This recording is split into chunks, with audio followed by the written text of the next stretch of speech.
Hello students, let's read the question. So the question is match column 1 with column 2. Column 1 दिया, column 2 दिया, match करके बताने की कौन सा ऑप्शन में करेक्ट मैच है.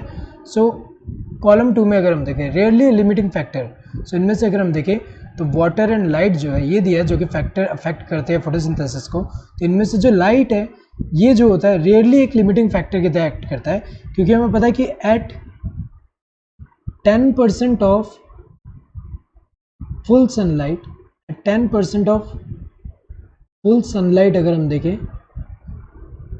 लाइट जो है सैचुरेशन शो करेगा. यहाँ पे लाइट सैचुरेशन शो करेगा, मतलब अगर हम देखें प्लांट को हमें पता है कि फुल सनलाइट का सिर्फ 10% अगर हम देखें, मैक्सिमम 10% ही यहाँ पे लाइट चाहिए फॉर फोटोसिंथेसिस, क्योंकि इससे बियॉन्ड अगर हम देखें तो रेट ऑफ फोटोसिंथेसिस जो है वो अगर हम देखें इंक्रीज नहीं होगा.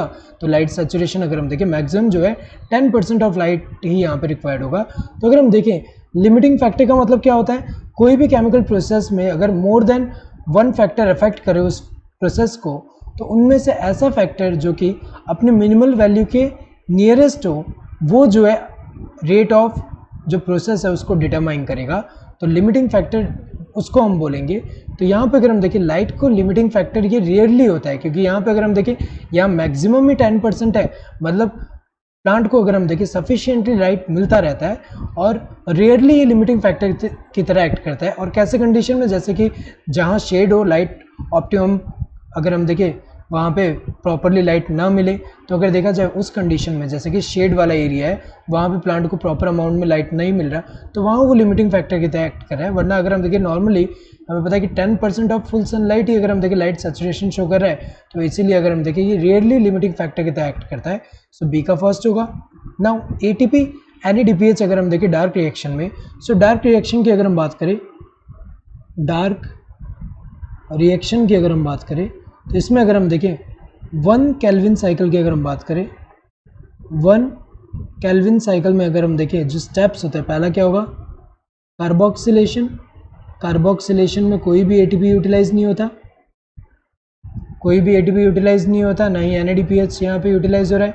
नेक्स्ट जब रिडक्शन आता है, रिडक्शन अगर हम देखें तो रिडक्शन में अगर हम देखें 2 ATP यहाँ पे रिक्वायर्ड होते हैं एंड 2 NADPH.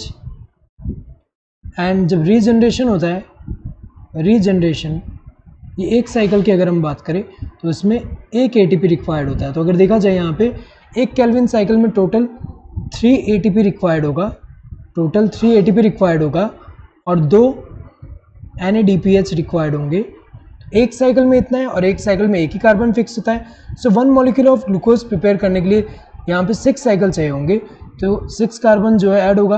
तो 6 साइकिल से अगर हम देखें कितना यहाँ पे बनेगा, यहाँ पे अगर हम देखें कितना रिक्वायर्ड होगा, 18 ATP रिक्वायर्ड होगा प्लस 12 NADPH जो है ये रिक्वायर्ड होगा. तो अगर देखा जाए डार्क रिएक्शन में अगर हम देखें ATP कितना यूटिलाइज होगा, यहाँ पे 6 साइकिल में अगर हम देखें यहाँ पे ATP 18 मॉलिक्यूल्स एंड NADPH कितना 12 मॉलिक्यूल्स ये होगा. Affect photosynthesis rate indirectly. तो अगर देखा जाए फोटोसिंथेटिक रेट जो है उसको जो वाटर है ये इनडायरेक्टली यहाँ पे अफेक्ट करता है, क्योंकि अगर हम देखें यहाँ पे ये जो है वाटर अगर हम देखें कहाँ इन्वॉल्व होता है, जब इसका फोटोलिसिस होगा तो उससे हमें पता है कि ऑक्सीजन इवॉल्व होगा और प्रोटॉन जो है वो एक्यूमुलेट होंगे ल्यूमेन में, जिससे proton gradient across the membrane form होता है, जिससे प्रोटॉन जब मूव करेगा थ्रू द ATP सिंथेस तो ATP का सिंथेसिस होगा. तो एक तरह से अगर हम देखें डायरेक्टली अफेक्ट नहीं कर रहा है, ये इनडायरेक्टली अफेक्ट करेगा, क्योंकि अगर हम देखें जैसे सनलाइट हुआ तो लाइट तो डायरेक्टली अफेक्ट कर रहा है, विदाउट लाइट हमें पता है कि लाइट रिएक्शन नहीं हो पाएगा. तो अगर देखा जाए वो डायरेक्टली अफेक्ट कर रहा है, लेकिन ये वाटर जो है ये इनडायरेक्टली अफेक्ट कर रहा है. तो अगर देखा जाए यहाँ पे A का क्या होगा, A का 4 है. सो A का 4 अगर हम देखें यहाँ पे ये वाला है, यहाँ पे A का 4 जो है यहाँ पे है, तो बाकी सब गलत होंगे. यहाँ थर्ड दिया है, यहाँ सेकंड दिया है, यहाँ फर्स्ट दिया है. B का फर्स्ट होगा, B का फर्स्ट सही है, C का सेकंड होगा सही है, D का थर्ड होगा सही है.